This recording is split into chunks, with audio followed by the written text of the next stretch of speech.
So the pandemic continues, and finally the temperatures in Southern California have reached a boiling point, almost as hot as cable news, which is always at a boiling point and a fever pitch. Hey, everybody, TJ DeSantis, Nick Albert, radio show that used to be called Beatdown that is changing its name soon, but not yet. Not today. Mr. Albert, how are you? I am doing actually very, very well. I mean, the weather is nowhere near what you guys are at, but... What are you at? And don't be donkerific and give me Celsius. I actually went on and converted it so I could answer that question in case you asked. I'm pretty good at knowing what Celsius is roughly with Fahrenheit because I'm from, deep South Canada. Yeah. Right. Today it was like low 70s. Yeah, that's getting to the territory where it's too warm. See, the issue in London, and I don't know if it's a UK total, so I don't want to in any way say anything bad about anywhere other than London. But in London, the minute that there is sunshine, the parks and commons are packed. Well, not right now. Not right now. Oh, no. I rode by it at 6-ish, and the people were out in groves. And I'm just like, this is going to cause...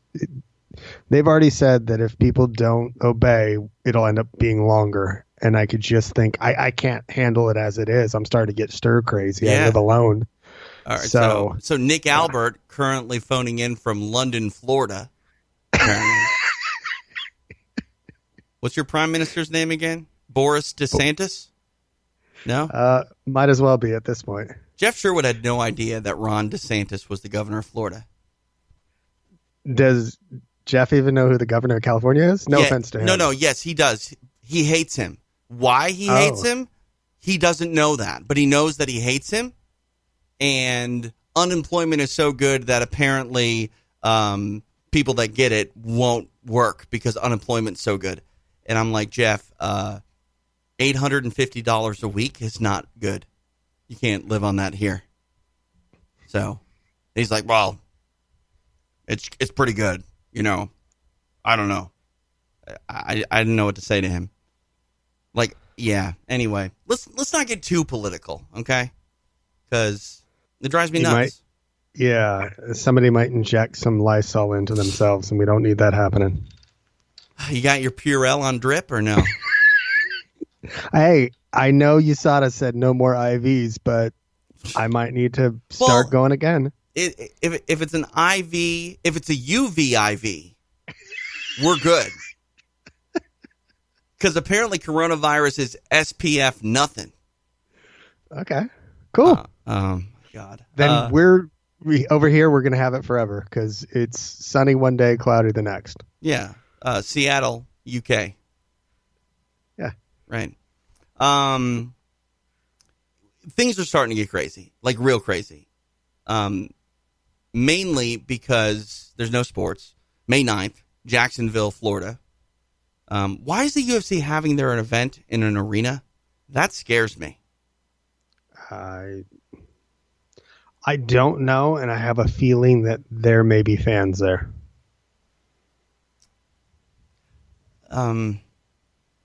Yeah. That scares me. Mm-hmm. I mean, why would you pay for an arena if you're not going to have fans? Mm-hmm. All right. And this is what I'm saying is I get that they've got a contract with ESPN, so they have to put on so many fights, and, they still need to figure out a way to make money. They've got loan payments to pay back. I completely get the business aspect. Sure, but business-minded would suggest that if you're not going to have fans, just get a warehouse. Yeah, you could do it at anywhere, fluffed up gym almost. I mean, you could do it in a theater on a stage. You could do it in a warehouse. You could do it in a high school gymnasium. You could do it anywhere. Yeah, anywhere.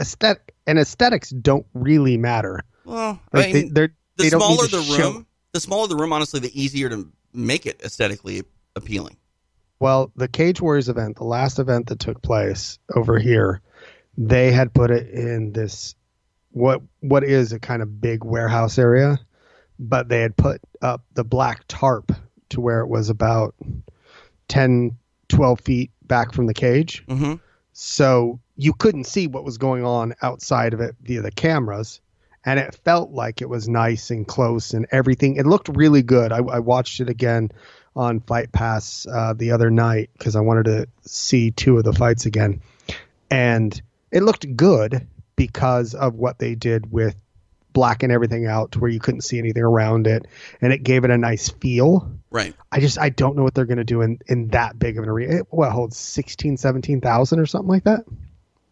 Yeah, I don't know. I guess I don't know who plays here.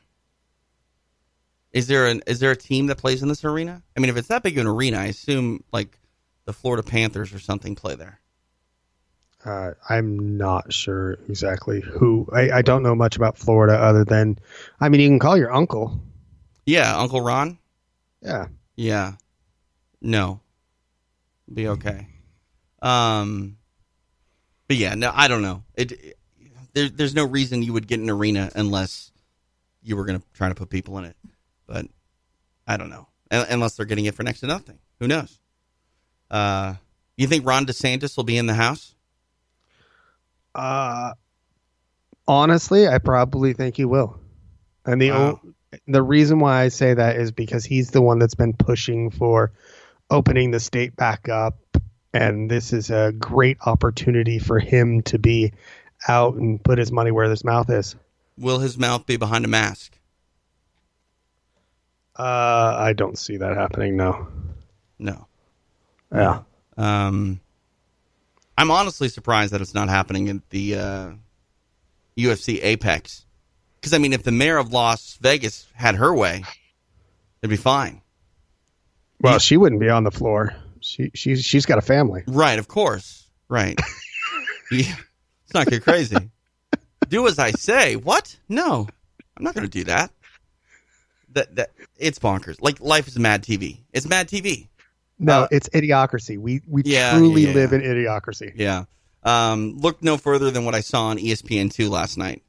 I saw a soccer game. You would call it football.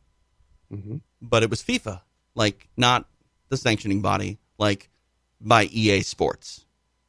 And I don't really have a problem with esports having primetime television like that, especially during a pandemic, right?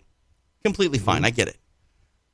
I did have a problem with the commentators commentating on a USB mic setup. Oh. And it drove me crazy because you and I, we are okay, so here's the thing. A lot of people don't understand what I mean when I say USB mic setup. And this is one thing that I'm very passionate about. The microphone setup that you hear myself on and you hear Nick on, Nick may sound a little bit more degraded in quality than I do because his audio is compressed and sent over Skype. Mine is being recorded locally. And my microphone is connected to Skype via USB interface. But the key is there's an interface, just like Nick has. It's an interface. It's an XLR microphone to a microphone interface, which plugs into my computer and sends audio to you. Actually, the audio that is being recorded on my end, not through USB. It's through a line-in input because that's how audio should be recorded. A USB, this plug-and-play nonsense, it's not pro audio. Like, a USB input is for, like, data. And yes, I understand that sound is data. But, like, I can't handle this crap pro audio that people seem to think is just fine. And the real issue in my mind is the alternative that is much better sometimes is cheaper. But not every computer has a line-in input. where you can send it in. Or, and again, you can record with a USB interface, but it needs to be an interface. If you get a blue whatever, Snowball, Yeti, whatever cute name they want to come up with, you have the equivalent of a Play School recorder, ladies and gentlemen, okay? As a matter of fact, I'd rather record on the Play School recorder. It's analog. It's not digital. A USB port, for the most part, powers a microphone more than it should be, and everything becomes overmodulated, and it sucks. But anyway, ESPN2, guy calling on a USB microphone, and it sounds like he's talking through a drive-through menu, like a screen thing. And I posted something about it, and someone was like, yeah, I agree with you. This is where I draw the line. ESPN, you probably shouldn't be using a USB microphone. And I'm like, why is it okay to use a USB microphone anywhere? And people say, well, it's the internet. The internet's not, a big deal. Like, if it's a podcast, it's a podcast. You tell me what's bigger, Nick. ESPN's range or the internet's range? Now, I'm going to go out on a limb and say the internet. Okay. But I could be wrong. I think the internet is in more households than ESPN. The internet is everywhere, so right. Yes. And someone's going to be like, well, the ESPN's online too. Yeah, not like the internet. Like, ESPN is online, correct, but you still have to pay for ESPN online. You don't have to pay to listen to a podcast. Well, some of them you do. The really good ones you do. This one, you can get ad-free right now behind the paywall, patreon.com/between rounds. I actually feel like this is going to be an all-time great. I'm just setting it up to fail. I might as well just call this UFC 73 Stacked. You do realize that anytime, and it's a pro wrestling thing, this is going to be the greatest match of all time, right. And it's a stinker. Well, every time. This is going to be the greatest fight that's ever going to be in the history of the world, and it's two wrestlers trying to kickbox. Let me just say that I have already done this radio show essentially with multiple friends. Okay. And it's been good. And I'm very excited to have this conversation with you. While I was sitting there watching terrible television last night, I started to think, in 20 years from this moment, in 2040, there are going to be a whole bunch of mixed martial arts fans that have gotten involved in the sport, have grown up watching the sport, but a lot of their information and history is going to be told to them secondhand. And yes, they can go back and look at Fight Pass and things of the like, but unless you experienced it, you miss some of the detail. You miss some of the finer points of what things meant. Like, I don't care how much you think you respect Pride, but if you didn't watch Pride live, you're never going to have the same feeling that everyone had watching Pride live. It's just not a thing. I feel this way with pretty much every sport. Unless you were actually there in some capacity, it doesn't feel the way that it felt to people that were there. And yes, at one point or another, all of us that watched the early UFCs, we will all be dead. And the sport will go on, and history will call upon those days, and everyone will have that sense of detachment. But there are certain things that even if you didn't experience, look, I know that I need to know the backstory of this. And if I'm talking to a fellow fan who doesn't know the details of the backstory, I'm going to start to make assumptions about their level of knowledge and their sort of real interest level. And that's one thing, for better or for worse, in mixed martial arts specifically, largely because of internet culture, there's two types of fans. There's a hardcore fan and there's a casual fan. And if you really love MMA and someone calls you a casual fan, well, you might make your pro debut right then and there. Right? I mean, if someone called you a casual fan, you'd be offended by that. Or if not even a casual fan, if someone said that your knowledge of mixed martial arts was basic, that would bother you. Yeah, and I would question, A, what that teenager was even thinking. Right. But let me tell you this, though, Nick. There are things about MMA's history that I think that you've forgotten the finer points of, because I know for a fact that I've forgotten the finer points of. And when it's brought back up, my brain goes right back to it and I start to fill in the blanks. But my point is this, 20 years from now, even for people, I mean, I hope I'm around in 20 years.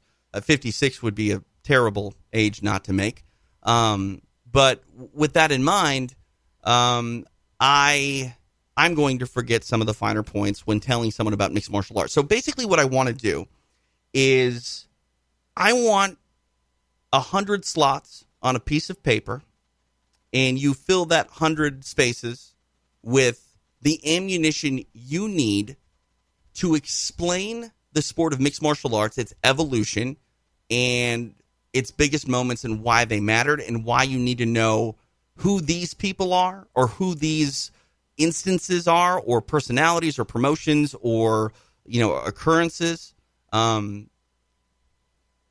These are the things that need to be remembered above all else. And 100 sounds like a lot, but then you start going down the list and you're like, oh crap, I've got to cut out a lot here. Or you need to paint in broad strokes. For example, Lorenzo Fertitta is going to be on everybody's list. You cannot tell the story of modern-day mixed martial arts without including Lorenzo Fertitta, correct? Mm-hmm. Correct. What about Frank? Mm-hmm. Yes? What about Dana? No, hang on. Stop. Just stop a second. You put Frank? You put Frank in the list? Because if you have Frank, I promise you Frank Fertitta will take someone's spot who is much more deserving. And I feel that you can do one of two things. You can either mention Lorenzo and put his name on the list, and when you explain Lorenzo, you would say, and his brother. But here's the reason that it is this way for this game. You can't say names of people unless they take a spot. So, for example, I can say the Fertitta brothers, but then I'm not calling out either of them by name. And maybe that's your sort of compromise. Okay. But I feel like you have to say Lorenzo Fertitta, because Lorenzo Fertitta is much more responsible than the quote-unquote Fertitta brothers. Fair? Because Frank, yes, was pivotal, but Frank had very little to do out in the sort of public space of Zuffa and the UFC. It was Lorenzo that was there. It was Lorenzo. I mean, heck, I remember Dana's big announcement one day was Lorenzo's going to take a more hands-on approach with the company. And everyone's like, wait, what? This is a big announcement? This is a major announcement? Lorenzo's going to work for the company he owns? Weird. Okay. But that's my point. If you have Frank Fertitta on there, when we get to the end of your list, you might not have someone on there like Julie Kedzie. Is Julie Kedzie on your list?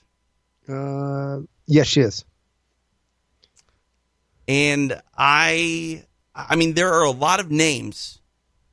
I'll tell you right now, my list, I think when you look at the overall category of people that are on my list that need to be named and told, you need to know who this person is, I think fighters are in the minority.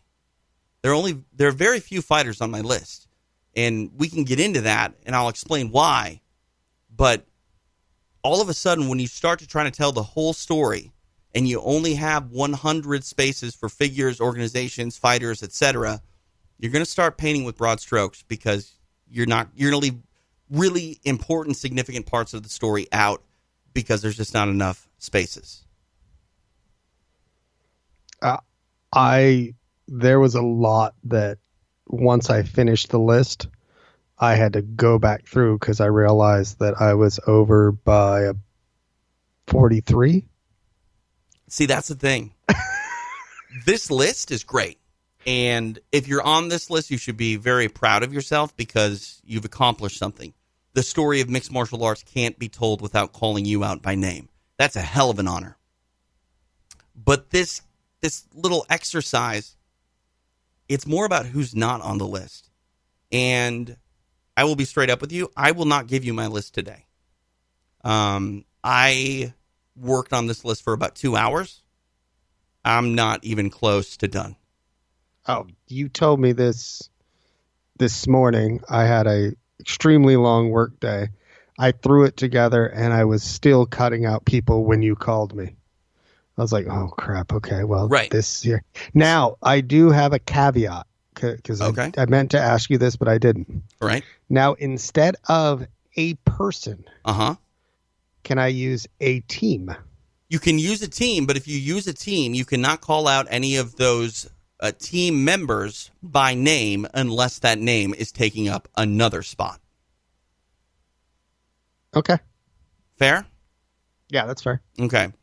Because then there's 2 or 3 people that fit under one specific thing that help me by doing that. So it helps to cut the list down. So, for example, I will tell you one thing that is going to be on my list is the International Fight League, which some people may go, why International Fight League? I think it's very important to actually include the International Fight League in the story because it shows the mindset of Zuffa, and you don't mess with Zuffa. And essentially, by putting the International Fight League, I'm telling the story of Keith Evans and trade secrets. And if you guys don't know that story, Keith Evans worked for the UFC. He went to the International Fight League, and there was a lawsuit. And I don't know if it necessarily stemmed from Keith going over to work for the IFL, but there was some accusations thrown by Zuffa that trade secrets that were essentially given to the IFL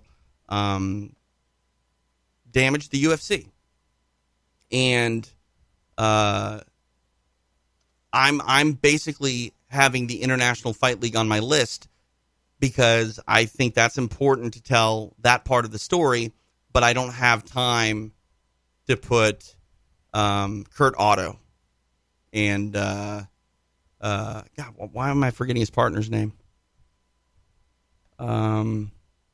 Geez, what's wrong with me? Kurt Otto, the wizard guy, the WizCon guy.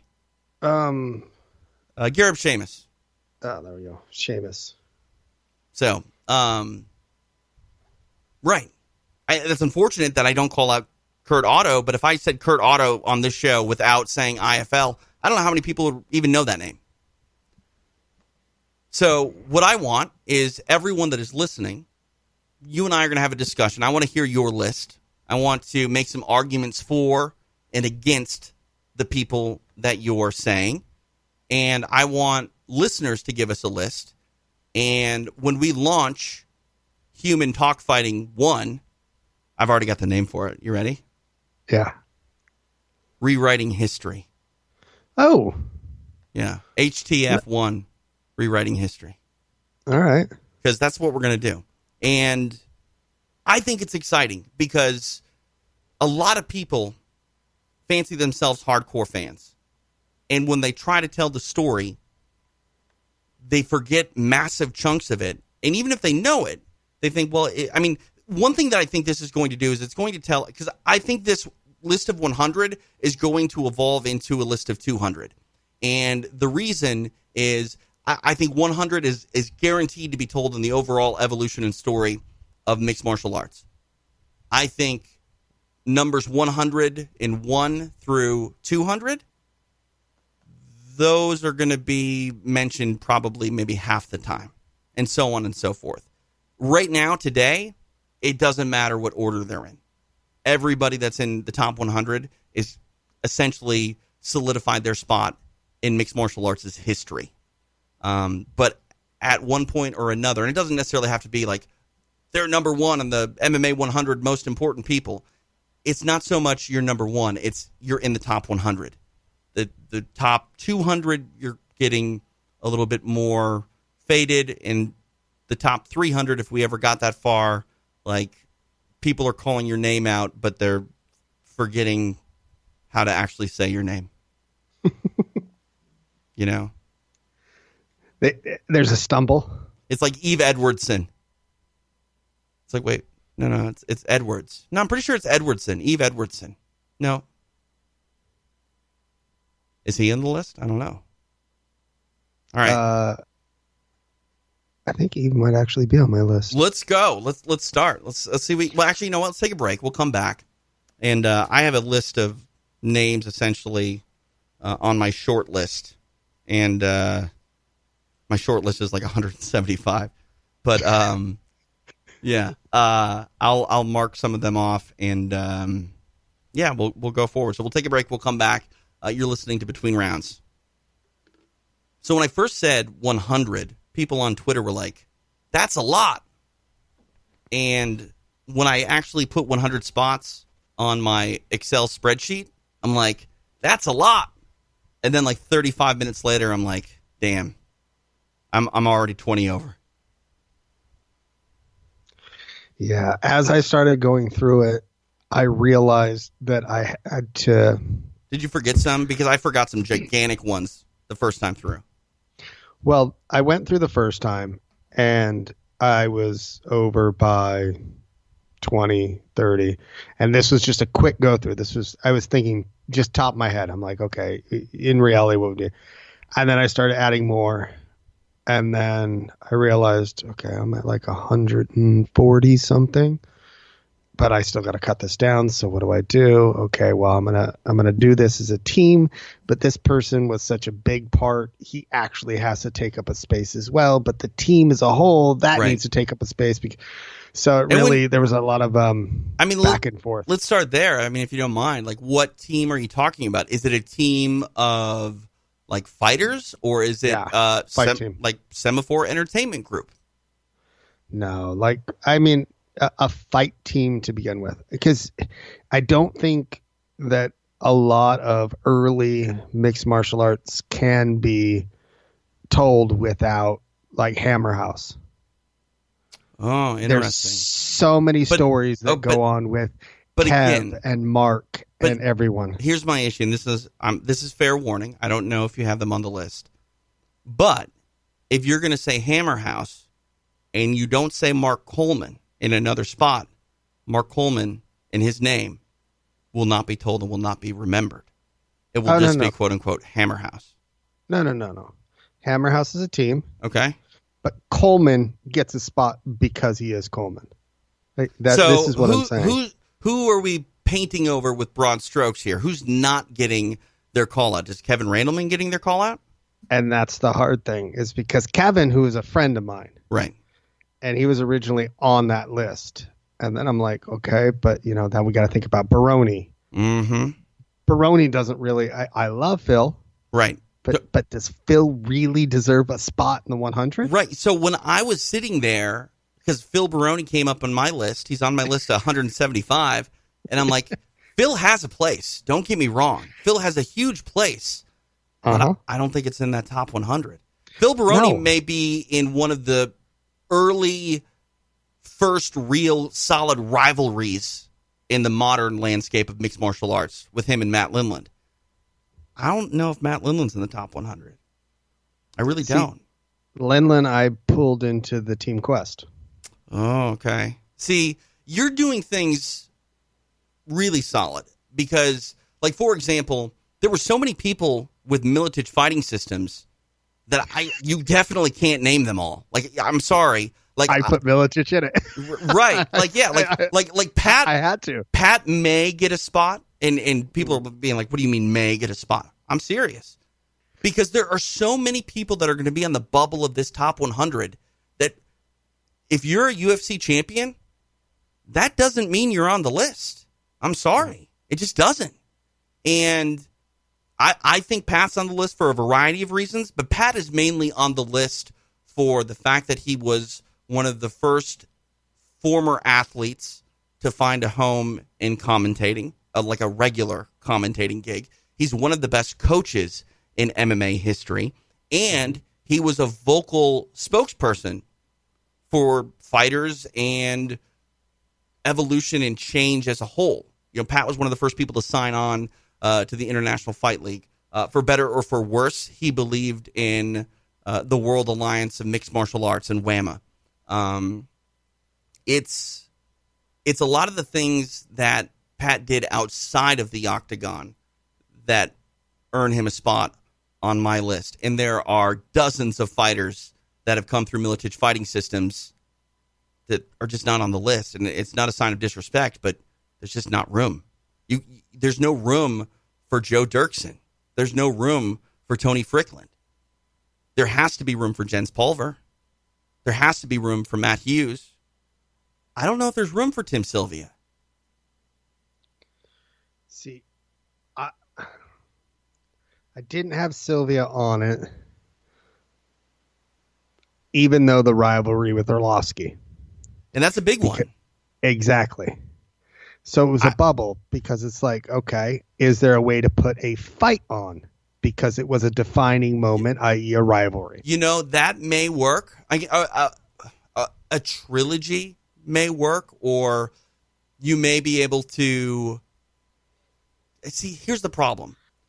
Is Forrest Griffin remembered for being a UFC light heavyweight champion? Or No, is Forrest Griffin remembered because of Stephan Bonner? Stephan Bonner. So, does Forrest Griffin get a spot on the list by himself? Or is Forrest Griffin and Stephan Bonner in one spot? This is what I'm saying. They would have to be it. Right.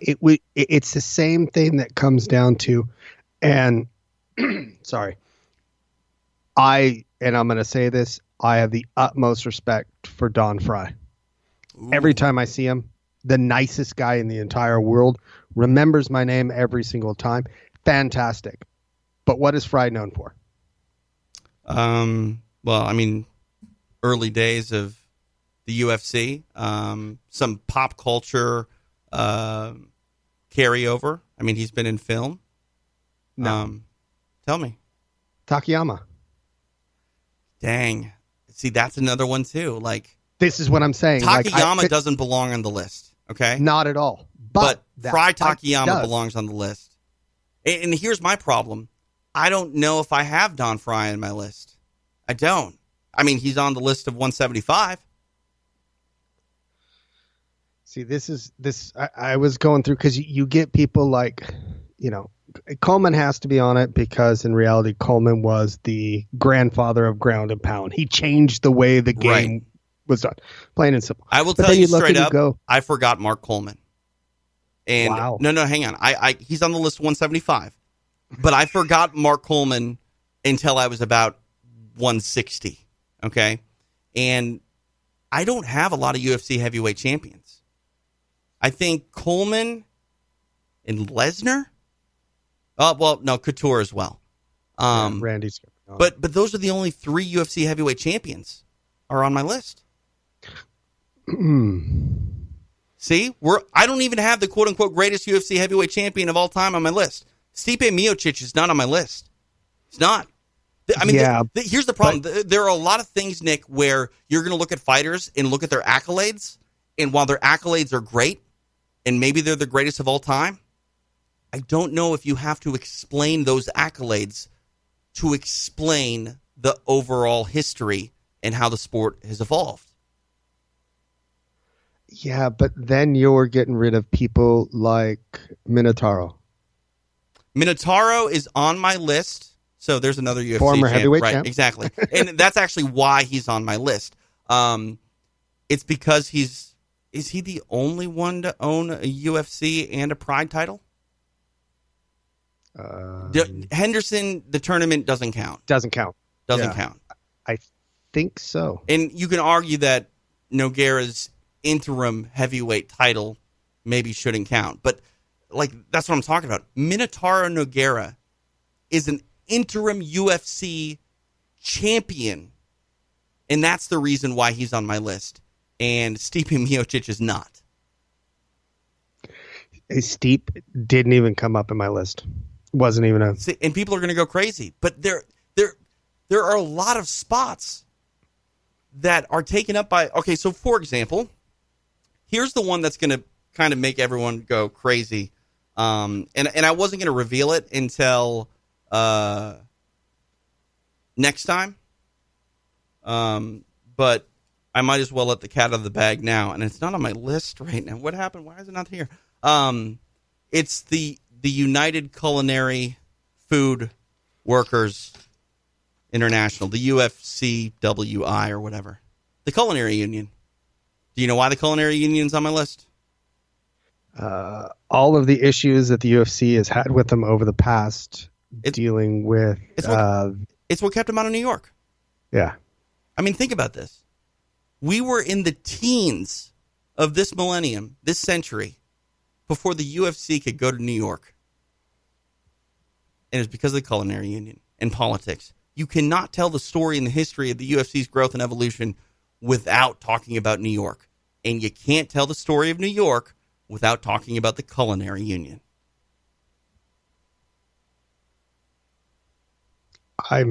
You're preaching to the converted on that one. But I think a lot of people are listening don't totally understand what this list is, and that should put it into perspective.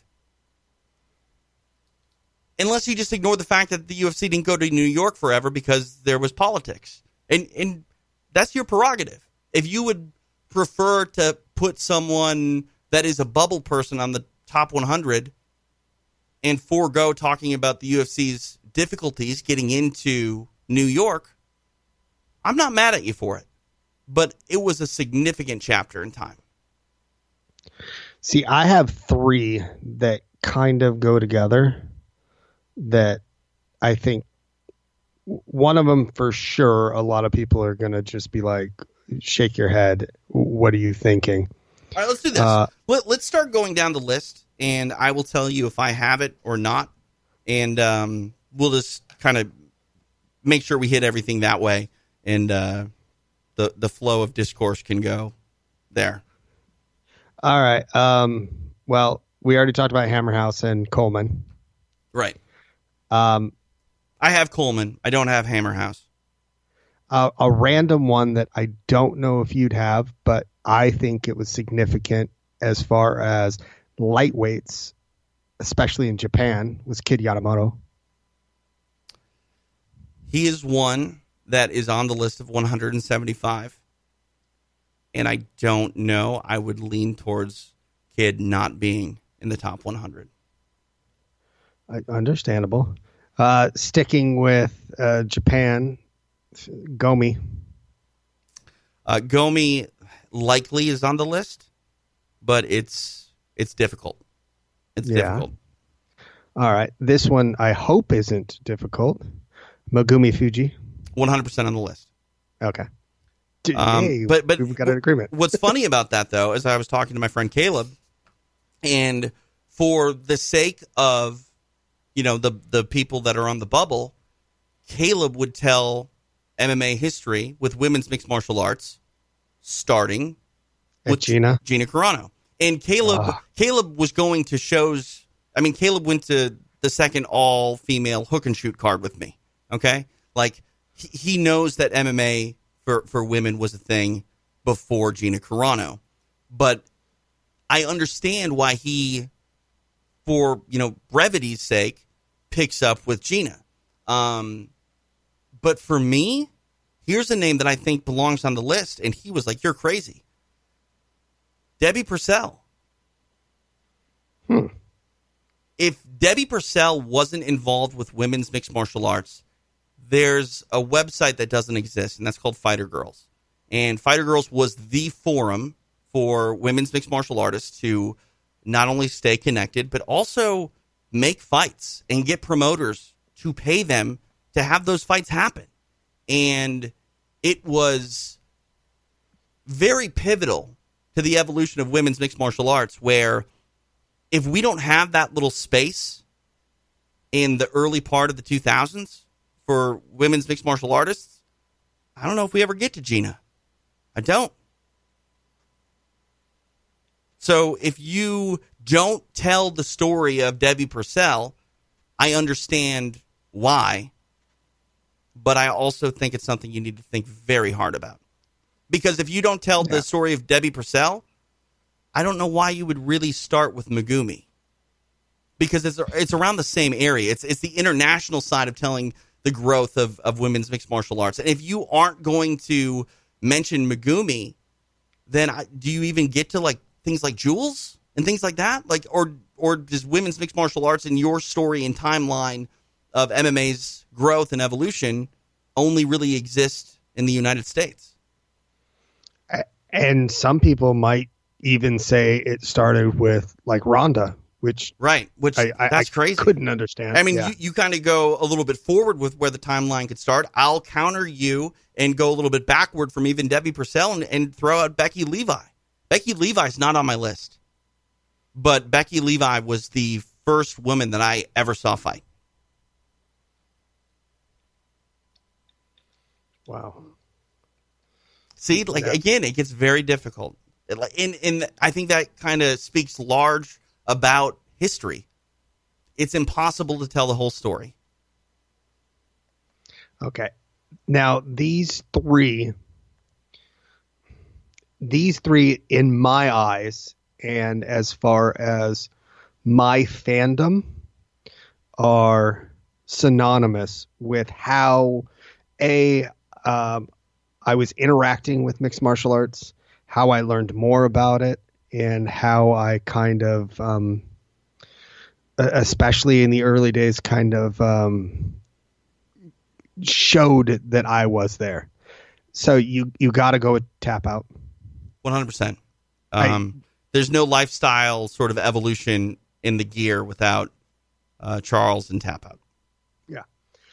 Now you got to go with Underground. So Carrick. Right. He's on my list. And of course, Wood. Sure, doggy. I mean, that's just.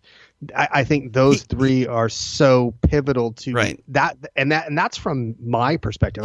Not even. Here's the biggest hot take.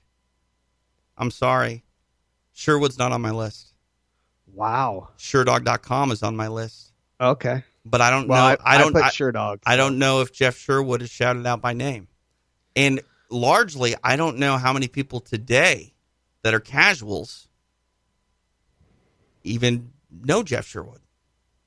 Yeah. I mean, I put SureDog, meaning the entire site and everything else. But when I said Wood, I meant SureDog.com. But I mean, that's the thing. And I'm not necessarily saying Jeff isn't on the list, but I am saying that SureDog.com,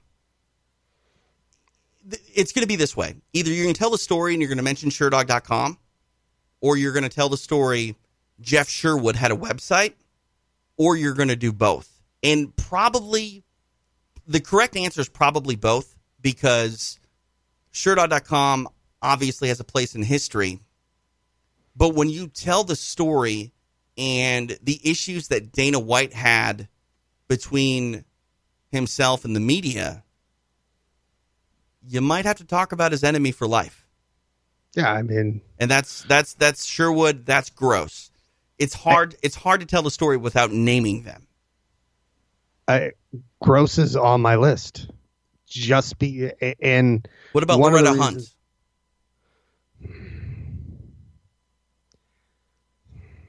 And again, these are like, you're not going to be able to mention every media member that deserves mention.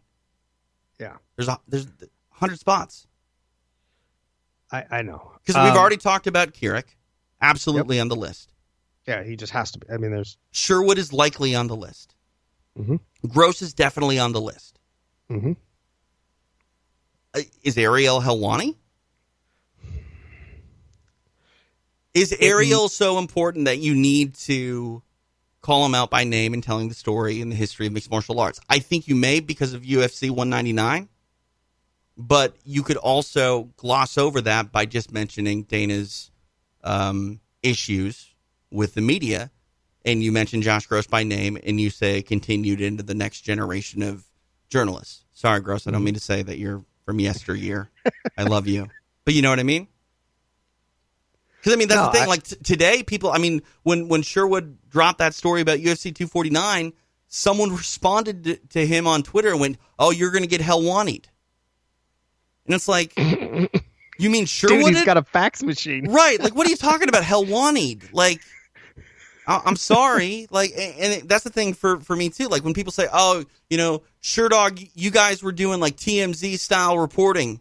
It's like, no, we were doing SureDog style of reporting, because TMZ wasn't a thing. Yeah. But it's semantics, and the victors get to write history, right? But see, not always. And that comes to the next person on my list. The victors really never get to write history. It's just they get to write the perception. History is always going to be there if you look hard enough. Well, this person you don't have to look hard for, though. Who's that? Coker.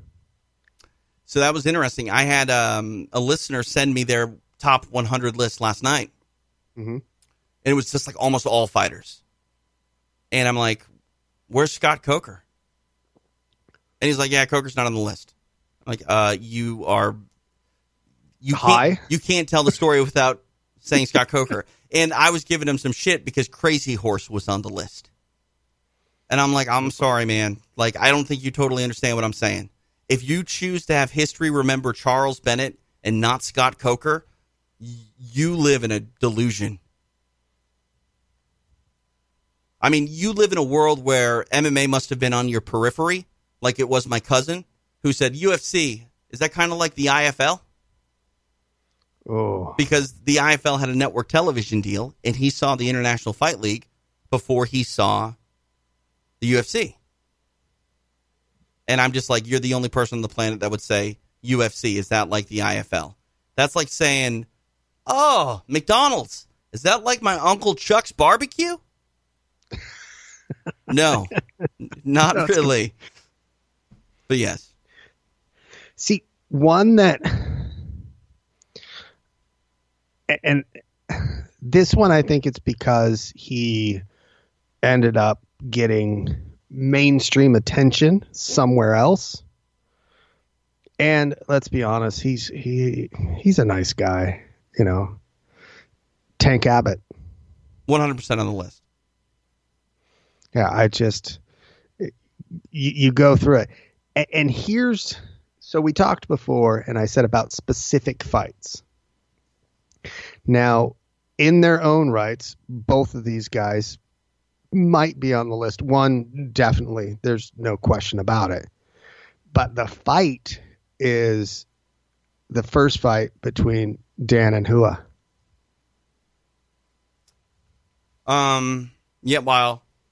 Yeah, so Shogun is probably not... This is what I'm saying. On my list. Henderson is on my list. The question, see, I think I'm okay. There's no way that I can say this without it sounding disrespectful, but that's where the game lies. You know, I don't think I mentioned Shogun by name. I think I mentioned Dan Henderson, and when I mentioned Dan Henderson, I mentioned that he was in the first 5-round non-title fight in the UFC's history, and it was an amazing fight. And unfortunately, Shogun is not there. And also Shogun's in the periphery of a lot of other names in stories, but he's never called out by name because he's not on the list. You're going to say John Jones at some point, I would hope. Yeah, he's on my list. John Jones, his first crowning achievement is winning the UFC's light heavyweight title, the youngest UFC champion ever. And who did he beat? Shogun. Mm-hmm. So again, Shogun's there, but his name isn't mentioned. And that sucks. So this was one that was outside of my 100. And I think one of the reasons why I could see people questioning why it didn't make the 100 is because of the upcoming movie. But it's Kerr. Yeah, wow. This is what I'm saying. It's really tough. I didn't even think about Kerr. Because you have the biggest movie star in the galaxy. Yeah. Gonna play him. Yeah. And I'm like, how do I not like? Yeah. You know, I mean, it's a very tough one. Kerr could fall under the Hammer House label. This is what I was thinking, but then you can't mention him by name. Right. And the movie's there. And the movie then will tell the history of Hammer House, which is great. Mm-hmm. But I'm like, let me ask you this: do you bypass that by just saying the Smashing Machine? Because you could have both versions fall under that. and it tells the story of Kerr. And The Smashing Machine was the first real solid documentary next to Choke that chronicled Rickson Gracie about mixed martial arts. I hate to say it, but I think I would make an argument for The Smashing Machine before I would make an argument for Mark Kerr. Wow. See, it's hard. Well, it's tough. And this is, as I'm going through, because you go through the list and I'm going through, okay, who is it that these are people that I mean, there's guys like Joe Silva. It's not even a question. Of course. Like, it's just fucking, okay, he's there. Joe Silva's on the list. And if I have to just basically disallow the entire UFC Hall of Fame because Joe Silva's on the list, I disallow the UFC Hall of Fame and everyone inside of it because Joe Silva. I'm totally fine with that as well. Right. Joe he's the, he's like tap out. Here's my question. Joe Silva's on the list, no question. Uh-huh. Campbell McLaren on the list? No. So without Campbell McLaren, there's no Joe Silva. Yeah. And without Campbell McLaren, I mean, I don't know how much you value Combate, but Combate, there's an argument. Campbell's on my list. He's in my top 140, but I just, it's tough because this is why to me, this is. Oh, go ahead. This is why this exercise is so frustrating. Not frustrating. It's actually fun because for me, it was like, okay, you know the top quote unquote fighters that are going. Fedor's on there. Just right. He has to be. He has to be. Yeah, it's just a no-brainer. And then you look at some other fighters because you go, okay, GSP has to be on there because he's GSP. Anderson Silva has to be on there because he's Anderson Silva. And then you go like this one, you go, okay, well, Hoyce has to be on it because of UFC 1, but does that mean Rickson gets on it? So Rickson's on my list of 175. I have no idea where he fits in. The main argument for Rickson for me is Vale Tudo Japan. Yeah.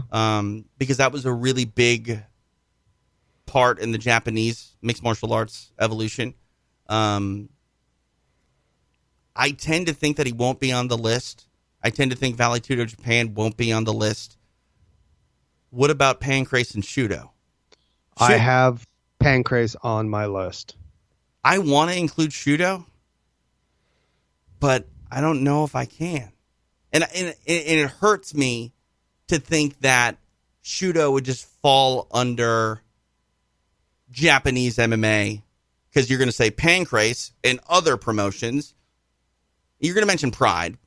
Of course. I mean, Pride is on the list, but it's not like, I don't know if you have to say Pride straight up. You know what I mean? Like, is Nobuyuki Sakakibara on your list? Or is Pride Fighting Championships on your list?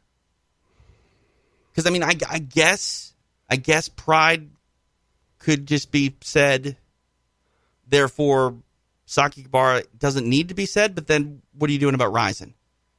I think Pride's there. I also think Sakakibara's there. Ryzen's not there. Ryzen's in the top 140, but also, again, it was one that I was like, I don't know if it's going to fully make that cut because of, yeah. Okay, this will be a very interesting one for historical concept. It's a person. Mm-hmm. Sakuraba. Yeah, he's on there. Okay. I mean, I hate to say it, but there are a lot of Gracies that need some shine, and they're going to do it because of the Gracie Hunter. I hate to say it, man. Henzo's not getting a call out. No, Henzo's not. But he's one of the Gracies that Sakuraba beat, and that's how he fits in the story. And it sucks. Henzo's my favorite Gracie. Nicest man I've ever met. I swear to God, so incredibly nice. And probably the best fighter of all the Gracies. Like, honestly. Like, oh, yeah. Just, if you pick one Gracie to throw down with you in the street, it's going to be Henzo Gracie. Mm-hmm. And his name will not be mentioned. Now, what about infamous occurrences? 100%. I don't know if Gus Johnson's in the top 100, but He might be, and sometimes these things happen in MMA. Well, actually, I was thinking more along the lines of China White. You have a individual who committed the single largest bank heist in this entire country, i.e. the UK. It's not on my list, but knocking out yeah, the reigning UFC light heavyweight champion. He had dress shoes on, you know. Oh, bullshit. Slippery. God, now I'm thinking I didn't put Bobby Razak down. I did? How'd you not put Razak down? I don't know if he's pivotal in telling the story of mixed martial arts. He's literally telling the story now. I know. That's all he does. I know. But why do I got to tell a story about the guy that's telling the story when I'm telling the story? Because he's the one that's putting the pictures to your words. Rites of passage is such a influential thing. I mean, rites of passage is the reason that I became to really respect and sort of understand Kevin Randleman. Mm-hmm. I'm with you. I get it. I don't think Bobby Razak's on my list. I mean, Bobby's on mine because of Razak might not even be in the top 150. Wow. Maybe not top 200. Definitely top 250. It's because I'm telling the story. I know. And he's telling the story as well, so it makes it difficult. But now I feel terrible. Now I want to call Bobby Razak and apologize to the man for something he doesn't even know what we're doing. We could tag him in the tweet. If he released the Lee Murray footage, he's definitely on the list. This is how we get to see it, Nick. Don't take this from me. I'm not taking it from you. I'm all for it. I want to see it. Oh my God. I mean, I've asked for years to be able to see that footage. No kidding. Yeah.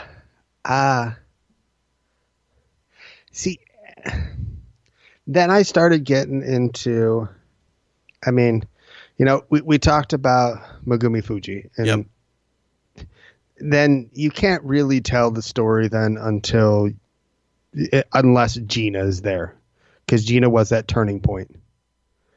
But then it's like, okay, Gina, you have to have Ronda. Okay. Right. Yep. But where does Cyborg fall in that? Great question. I think Cyborg needs to be on the list. Is Amanda Nunes on your list? Is it possible that Nunes is on the list and Gina is on the list, and that's how Chris Cyborg ends up on the list as this dominant, amazing fighter, but isn't called out by name?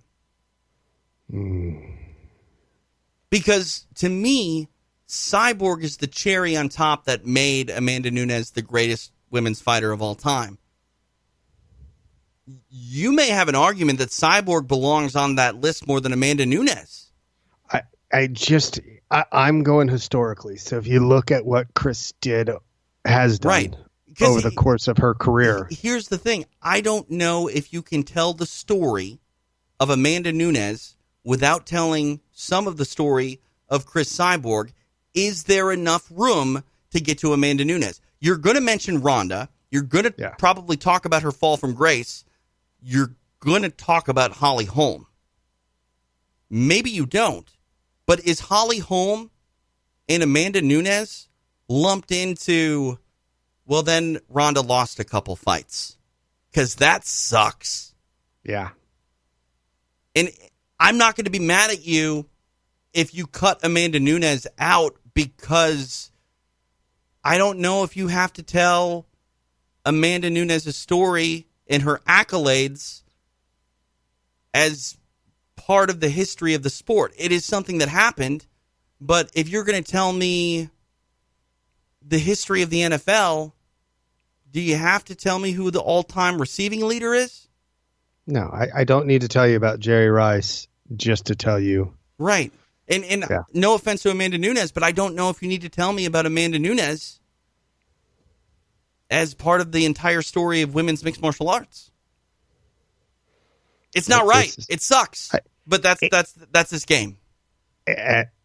Look, I went back and forth and I looked at it, and personal perspective probably throws into it as well. But I remember when Chris was training down in San Diego and I was down in that gym training with him, and just got done sparring with her ex. And she said, "Oh, come buddy, you're next." I ain't fighting you. She goes, "Oh, you afraid to fight a girl?" I was like, "No, I'm afraid to fight you. Like, it has nothing to do with you being a female. You are a badass. Right. You will honestly kick my ass. Doesn't matter what sex you are. Right. You will murder me." Yeah.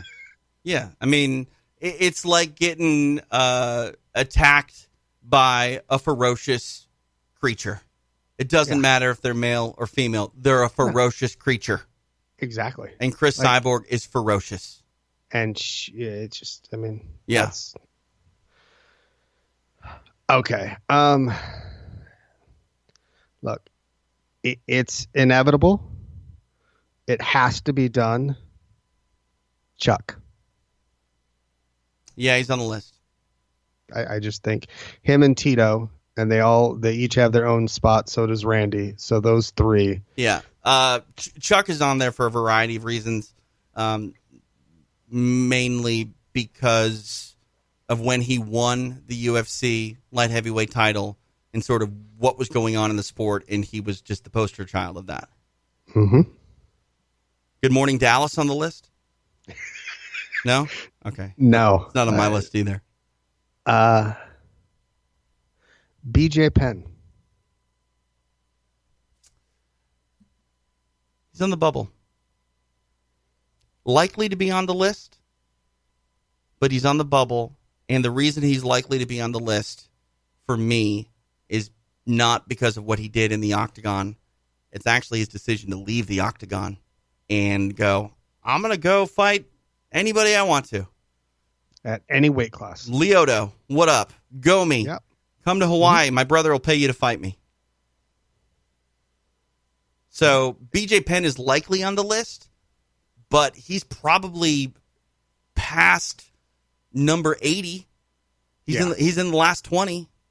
Mm-hmm. And if he ends up on the bubble or off, I'm just telling you right now, it might happen. Like, I hate to say it, if BJ Penn says, "Can I come to the party?" I say, I think so, but give me a call that day. I don't know if I have a ticket enough for beer. you. Right, yeah. I think so, though. It should be good. Just give me a call that day. Yeah. Text me in the morning before you leave your house. I'll let you know. Right. Yeah. And if you don't hear from me, don't come over. Yeah, because the door will be locked and you're not getting in. Sorry, man. All right. Now, Matt Hughes. See, I don't think you can tell the story of George St. Pierre without telling the story of Matt Hughes.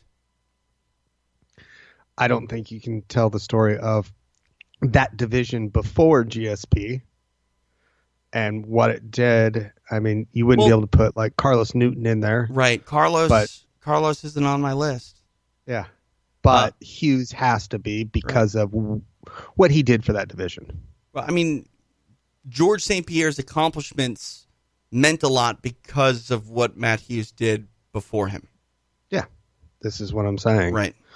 Now, that leads right into the last person that you mentioned, Frank Shamrock.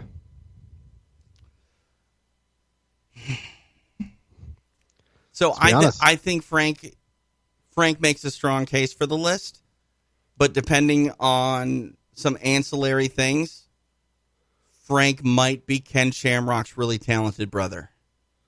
Wow. I hate to say it. And this is why Frank needs to be in the UFC Hall of Fame. And this is the first time that I actually went, damn, the UFC Hall of Fame means something. Because it's an accolade and it solidifies everything that he's done in history. People know Frank Shamrock. I think people tell the story and call out Frank Shamrock. 20 years from now, if he's not in the UFC Hall of Fame, I don't know. I don't know if he's called out as much as he should. I would call him out. And again, this, you have to look at this list as what you think the narrative needs to be and should be 20 years from now. If Frank Shamrock is not on the list, That's job security for me. Because I can be on the radio and say, there's a guy named Frank Shamrock. You need to look him up. Okay? Because I won't forget Frank Shamrock. But I think the masses may.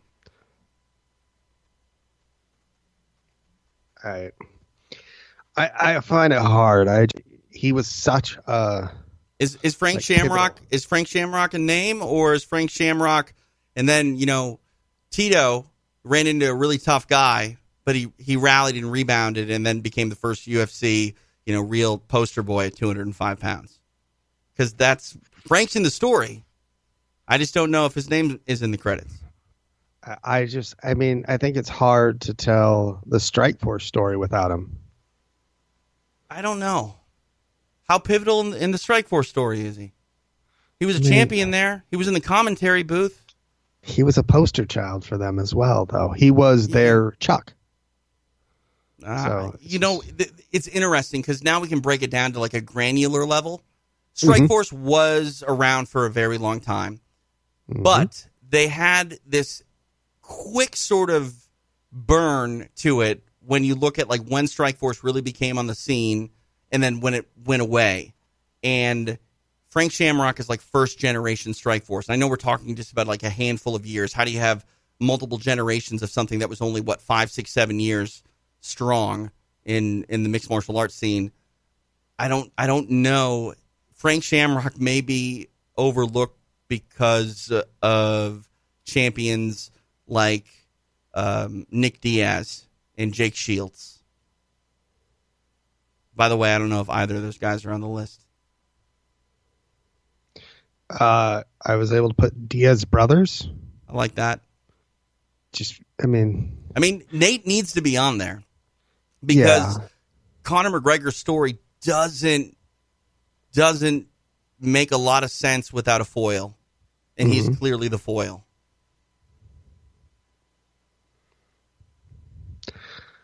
How many more we have? Oh, dude, probably 60. All right, let's take a quick break. We'll come back. We'll try to rapid fire these, and I want to go through my list and tell you who I have as well, and then we'll kind of put it up to the people, and we'll get everyone. I'll make a master list of everyone that people put for us, and then I think here in a couple weeks, you and I can sit down and really make the list, the real list, and see who's not going to answer our phone calls moving forward. Who I'm going to get punched by next time in the States? Exactly. All They right. won't hit you. They'll hit me. Yeah. I'm good with that. No. I'm good with that. Thanks, we'll take a buddy. break. We'll come back. You're listening to Between Rounds Radio.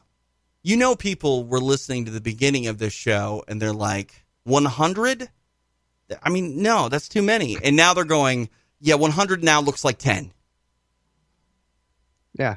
They're going to be like, I don't know about that person because, got to save space for this. Got to save space for that.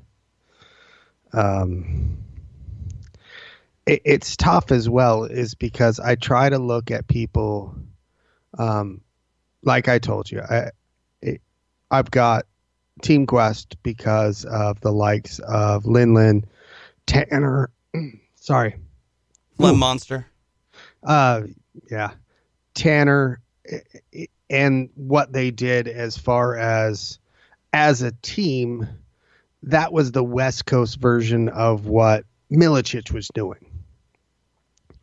And I think they were just pivotal in that point, but it makes it really hard because I also have a person on there who very well, who I think a lot of people might go, oh, okay, but why?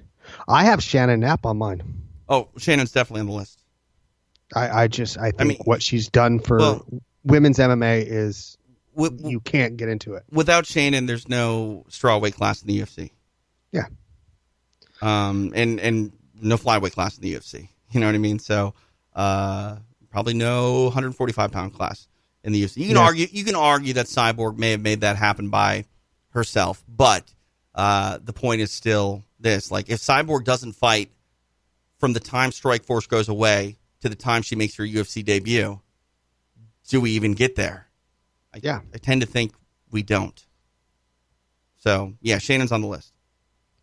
A show that we watched, well, a promotion that we watched, I think Elite XC has to be on the list. Is Elite XC on the list, or is Gary Shaw on the list, or are both on the list? See, we had this conversation before. Scala on the list? No, Scala's. Fuck no. Okay. Scala's not even in the top 2 million. No, I'm with you. But it makes it really hard because Shaw, the story can go on and can get in depth. But I just, it's tough because if you look at I think it would be hard to look at what happened in Elite XC and not be able to tell the story of the just cluster F that it was, not to mention, the first women's MMA fight that was on broadcast television. Right.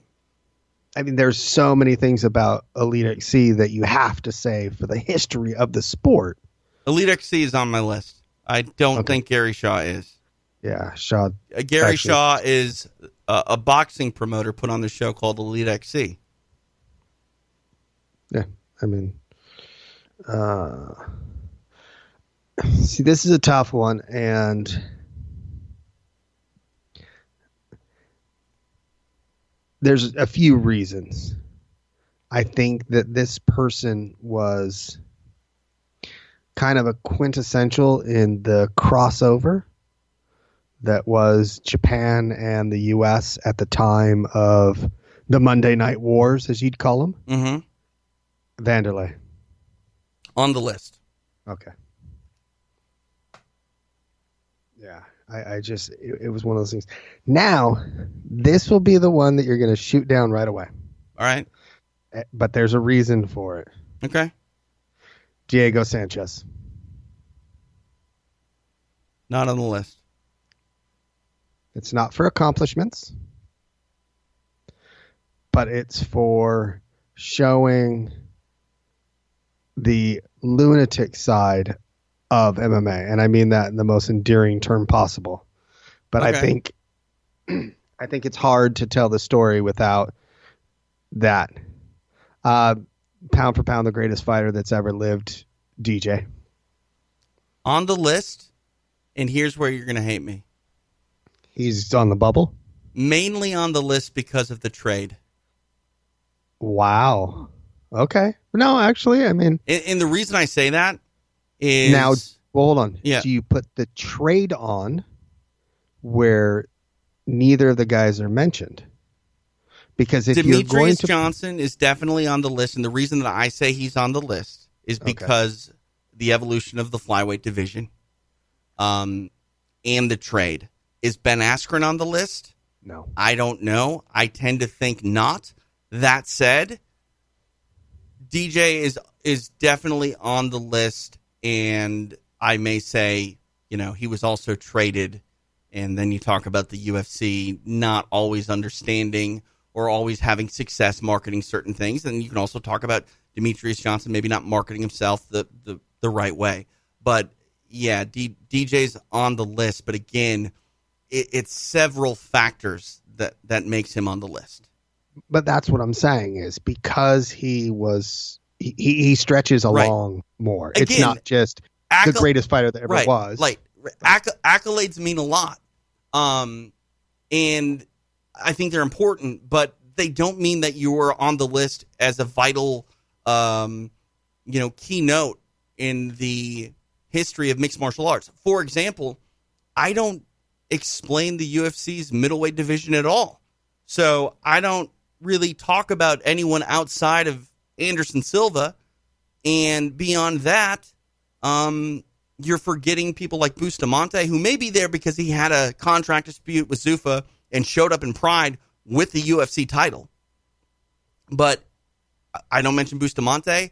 I don't mention Phil Baroni. I don't mention Matt Lindland. I don't mention Dave Benet, the first UFC champion. So my point is this. There are seminal people to division stories that just you're not going to be shouted out. And it sucks. But 100 spots. Bas. Yes, but it's close.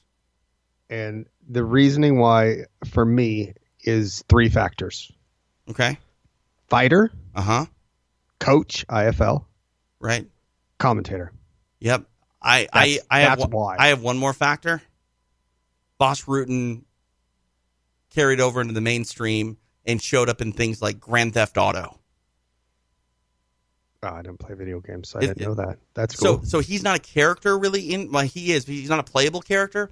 Oh, okay. In Grand Theft Auto 4, you go into your apartment and you turn on the TV, and it's like Bas Rutten's doing his street fighting instructional, and he's just being a lunatic. And oh, that's awesome. And I think you already mentioned commentator, but like his on-air presence at HDNet, like that, put mixed martial arts in front of people in their homes, and on a weekly basis, right? Like, so let me ask you this one real quick. I don't want to derail you. Mark Cuban on the list? Because let me remind you, if there's no Mark Cuban, no one sees the WEC prior to Zuffa buying it. Maybe the WEC is not attractive enough for Zuffa to buy it. And maybe a lot of the fights that went on HDNet never happened. So there isn't a Friday night place to watch fights for the longest time. And without that, maybe the LFA never gets as popular as it is. I think Mark Cuban's on the list. Yeah. You because I had a HDNet. You can put HDNet. I don't hate that, but I don't think HDNet is as important as Mark Cuban and all of that. No, it's Mark Cuban and his television network. Yes, that makes a lot more sense from that standpoint. Okay, now back to an interesting one. Big John McCarthy. On the list. Okay. Multiple reasons, but yes. Okay. Vitor. Not on the list. Wow. Why is he on the list? Wasn't he before?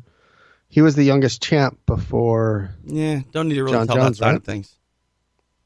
I mean, why? If that's the narrative, why do we gotta waste a spot on the former youngest champ? Okay. You just say the youngest champ. I mean, you might be able to go in depth on Vitor with TRT. And some of the unflattering things, and the sister thing, I mean the TV show. For Brazilian MMA, sure, but I don't know if you have to tell that whole story. But it's is hard. There Brazilian MMA without Vitor? Yes. Oh, but is it as big in Brazil? I mean, Vitor was probably still is the biggest. Nah, Anderson's bigger. Oh, okay. Okay, hold on. Yep. Jose Aldo. Bubble. Okay. Yeah, he's on my bubble as well. But as we were in Brazil, I figured I hear you. Keep. You already mentioned this one, and I think it is, from my perspective, it has to be hook and shoot. Hook and shoot is forgotten in my telling of the story, but Jeff Osborne is not. Okay. That I could see where you go with that. I can tell a lot of the story of Bodog fight with Jeff Osborne. Yep. I can say Jeff Osborne was a regional promoter who was an early supporter of women's mixed martial arts and went on to work for the UFC and also was the matchmaker for Bodog fight. My question for you, Calvin Ayre on that list? Just came out on MMA Stories that Calvin Ayre and Bodog Fight offered Matt Hughes $5 million to fight Eddie Alvarez. Matt Hughes turned it down, obviously. I found out what they offered Eddie. Oh, what do they offer? Oh, did you ask Eddie himself? Maybe. Maybe. What'd they offer Eddie? 30. Wait, what? Did you tell him they offered Matt 5? Yeah, he knew. Oh my, seriously? And he was grateful for it. He's like, that would have been huge for my career. I'd never made 30 grand before for a fight. Crazy, right? Fighting up a weight class against a guy who would be much, much bigger. What, I mean, do you know how to use math? Like, what percentage of 5 million is 30 grand? I'm not that good at math. Me neither. Very little. Yeah, How about that? No kidding, right? I mean, 30 grand is like a little bit more than the taxes that you'd pay, like sales tax. You have $5 million. You're dropping 30 grand and not noticing. No. And you would not waste the time to literally bend down and pick it up. Crazy, right? It would be a waste of your time. Bonkers. But blew my mind. Anyway. Oh, wow. Okay. Where are we at on the list? Okay, so this is a tough one for me. And I think one of the reasons why... Hold on. Sorry about that. It's all right.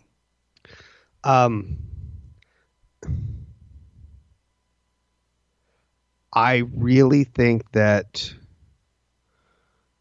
other international things need to be told in order to tell the story. And I really think Rings needs to be a part of that. Rings is not on my list, and it's the one that eats me a lot. But Rings is not on my list. I think it's hard because before Vadum, that's the quote-unquote loss Fedor had. Right. If it wasn't for Rings, we might not have had a Dan Henderson. I hear you. You had people like MMA, Jeremy Horn. Don't even get me started on Horn. That's another one that hurts me. I don't think Horn's on the list. What about Monty? Monty's on the list. And Monty might be the only agent on the list. Which is funny because Monty... You have Dana White on the list. Of course. He's an agent. Yeah, okay. Yes. Well, I mean, so is Sherwood, technically. But you know what I mean? Like, Monty goes in the place of Ken Pavia, Ali Abdelaziz, Malki Kawa. People may say Ali belongs on there for a variety of reasons. I don't have Ali on there. I don't either. I think that Monty covers... Oh, there was also a business side to mixed martial arts from a fighter standpoint.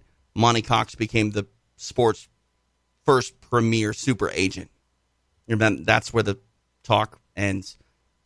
Yeah, because I really don't know if you need to get... you don't need to talk about Ali. Maybe Pavia, because of the seminal documents in Bellator. But I don't know. You might cover that with the IFL discussion. Yeah. It's the same sort of kind of thing. Las Vegas. The athletic commission or the city? The city. The city is not on my list. The Nevada Athletic Commission, though, is. Oh, you bastard. Sorry. You got me on that. With that saying, do you have any commissioners on your list? Lorenzo Fertitta. I also have Mark Ratner. There we go. That was next on my list. That's why I was asking. Yeah. Where are we at? I also have the New Jersey Athletic Control Board. Oh, because of the unified rules. Correct. Look at that. I pulled one out. Brain still works every now and then. Yep. Did you put it on your list, though? No, I didn't have it on my list. And it has to be on the list. You can't tell the story without the unified rules. You can't tell the unified rules without the Athletic Control Board in the state of New Jersey. Unfortunately, I don't shout out Larry Hazard or Nick Lembo. Oh, Big John's a part of it. Sure. So, All right. I just added that to the list real quick. Now, we mentioned him earlier, and I think it's still Bubble. You are not in good shape today. The hay fever's killing you. Yeah, it was bad today. Because... Did you just think you muted your mic? Because you did not. Oh, I didn't? No. Yeah. Can you hear me now? Yes. Now, did I mute it? No. Oh. That was bad. Told you that microphone's not good. No, it's the little box thing. You should just turn it down to mute yourself. Ah, that's an even better idea. Yeah, that's how you do it. See? I learned radio. I think that button that you're flipping is instrument or microphone, and all that does is just change the power flow. Yeah, because it says 48V, and the last time you didn't hear me when that was pressed. Oh, that's phantom power. Ah, okay. Yeah, then I was doing it all wrong. It's okay. I'm learning. Jens Pulver. On the list.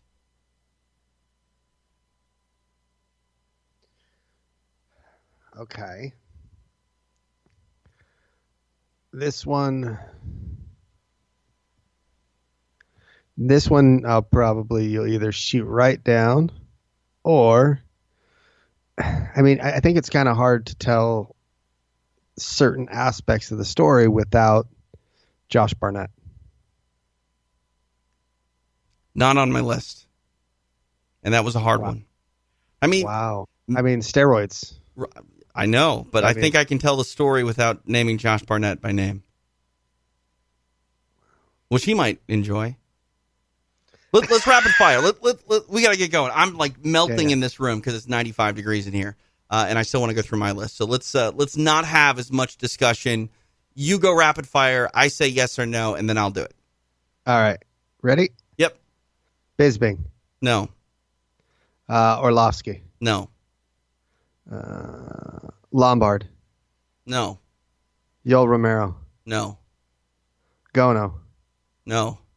Minowa. No. Fujita. No. Kawajiri. No. Mark Hunt. Yes. Robbie Lawler. No. Quentin Jackson. Yes. Bellator. Yes. WEC. Yes. Hold on. Because it moved me, and I don't know why. Faber. Yes. Connor.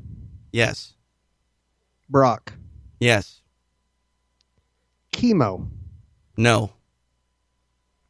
And the last one's Pancrase. We already talked about it. Right.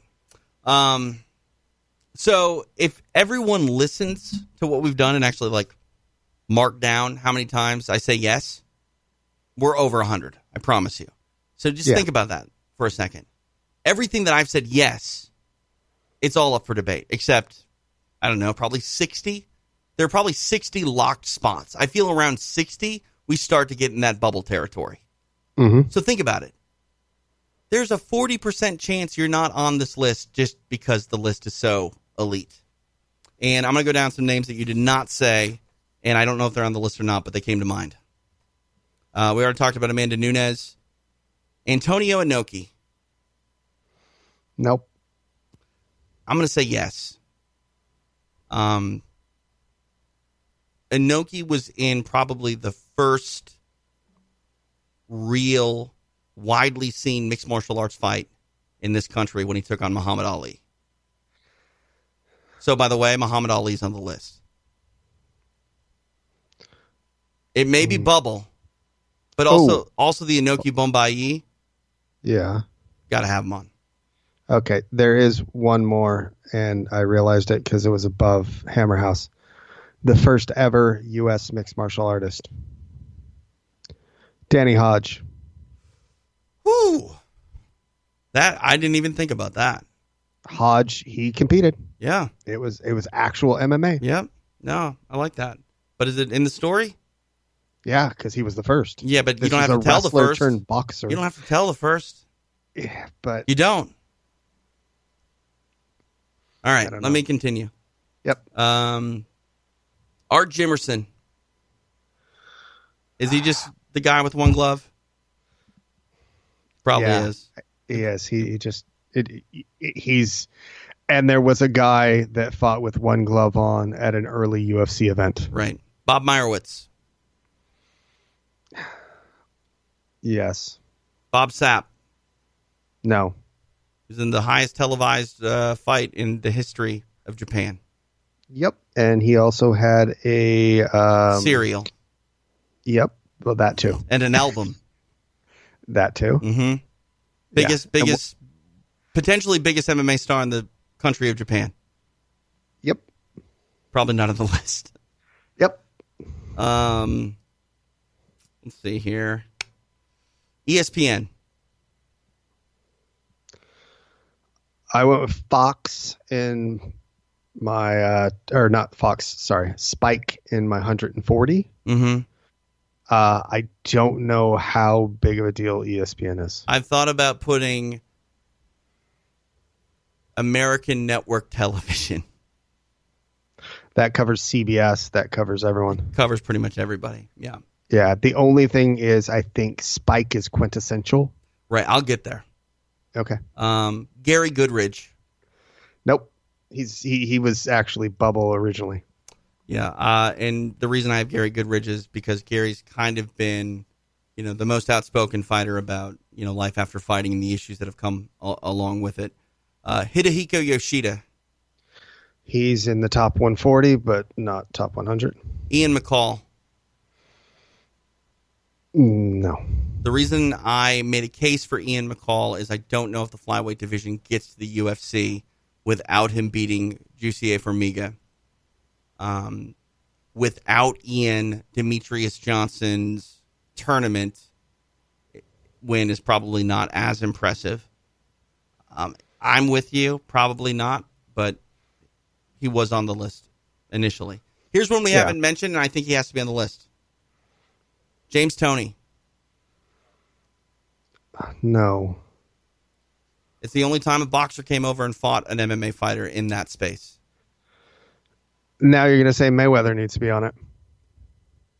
I didn't have him on it because I don't think Mayweather is vital to the growth of mixed martial arts, but Randy Couture defeating a former world champion boxer inside the UFC is on that list, and his name deserves to be said. Not Randy Couture also did a low ankle pick on a tubby boxer, and the ratings were high. It's Randy Couture defeated James Toney. James Toney's on the list. That might be an argument, but okay. Next. Jason Mayhem Miller. No. Bully Beatdown. No. Mixed martial arts crossover into the mainstream. I think that it can be told without including that little MTV glitch. Right. One I forgot, but I think I need to put on. Anthony Showtime Pettis. The kick heard around the world. Also, World of Jenks. Wheaties box. Yeah. Pettis might be on that list. That's what I'm saying. He's the exclamation point of the WEC. It's tough, right? Okay. Yeah, that's a hard one. Jeff Blatnick. Yes. Jeff Nowitzki. No. Joe Rogan. Yes. Senator John McCain. Yes.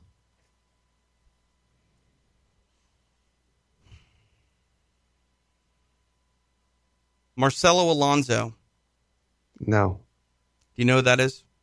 Mm-mm. Pivotal Brazilian reporter. Essentially, the story of Brazilian mixed martial arts wouldn't be told without someone like Marcelo. Founded Portal Vale Tudo. Big website down there. Probably not on the list, but someone to be considered. Misha Tate. No. Mirko Krokop. No. One championship.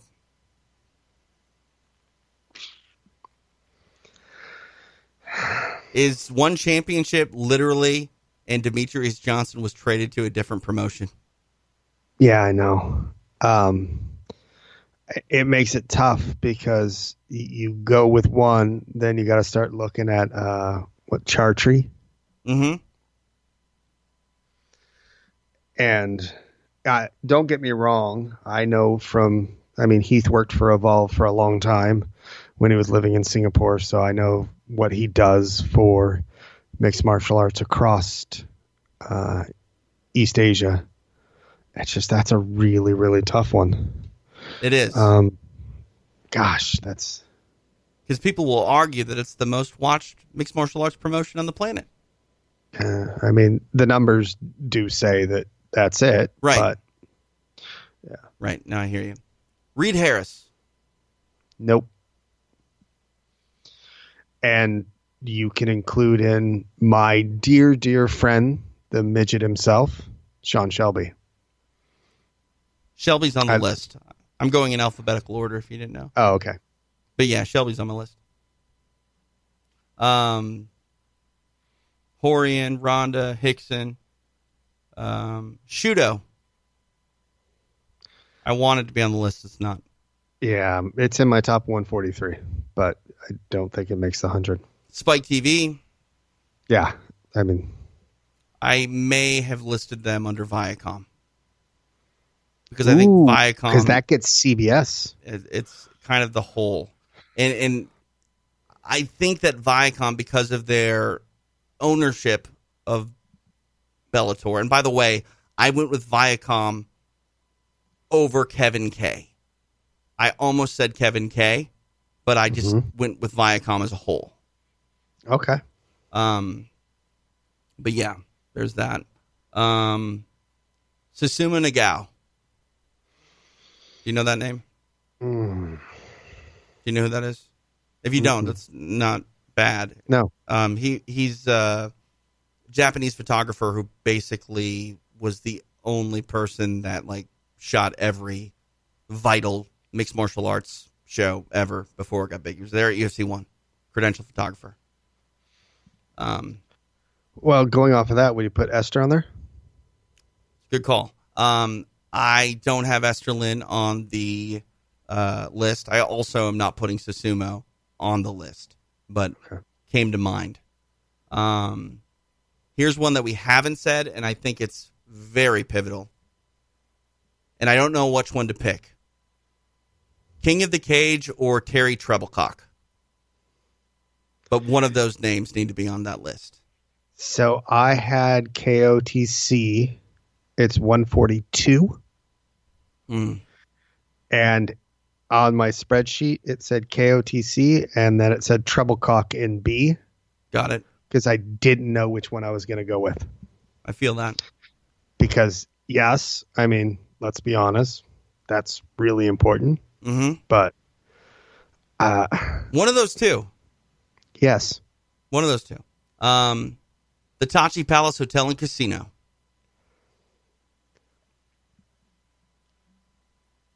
If you don't say yes, you're fooling yourself. I'm fine with that. That's WEC. That's putting on a fight during the middle of a pandemic. Yes, that gets canceled because a non-reporter reported it. Right. I mentioned the United Food and Culinary Workers International Union. Tito Ortiz. Travis Fulton. No. He's not on the list, but you're ignoring a huge, gigantic part of the evolution in mixed martial arts in North America and the Midwest scene. The final one that we have not talked about that is on my list, USADA. Ooh. And that's how I tell the story without mentioning Josh Barnett's name. That is a good workaround. I like that. Yeah. That makes a lot of sense. So there you go. That's some of the list. How much of it, I don't know. We definitely said more, way more than 100. And now I invite the listeners to come up with their list. Send it to us through Patreon or an email, DeSantisMMA@gmail.com. Heck, TJDeSantis@Sherdog.com. I think that works. And you and I, in a few weeks, will put our brains together and make this happen. By the way, if anyone can do it, if you're going to do it, if you do it in an Excel spreadsheet, I would appreciate that because that makes my life a lot easier. But yeah, I like it. I think that it's a very, very unique exercise and one that is very true to life because stories get told over the years and details get muddled or overlooked altogether. And that is going to be the story of mixed martial arts because that's the story of everything. I'm very happy you had me do this. Yeah?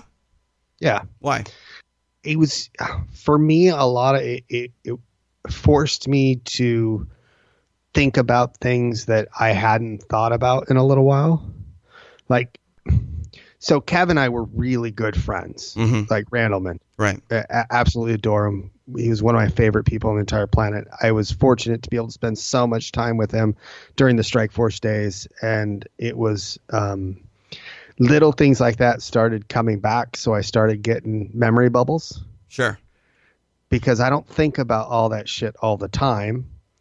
And then having to go through this exercise, it forced me to think about, oh my God, I remember that. And then I started going down rabbit holes, so I had to stop. It'll do that to you. It'll do that to you. I mean, I had Fight Pass open, playing in the background, and I was watching 100 because I was like, okay, can we tell Danny's story? He was the first, top one of ESPN highlights. Like it was like a monumentous occasion with that knockout. And I had that playing in the background. I went, I can't do this. I got to turn it off because I'm going to go down a serious rabbit hole. I would start thinking of, do I go back and watch WEC 21? I haven't watched it forever. We're going to start a new segment called Must See TV. And it's written out with must and then in parentheses UF and then C and then in parentheses dot and then TV. So it's must UFC .tv. And we're going to tell people what to watch on Fight Pass because I saw a tag team match the other day. 3-on-3. What? 3-on-3 grappling. Okay.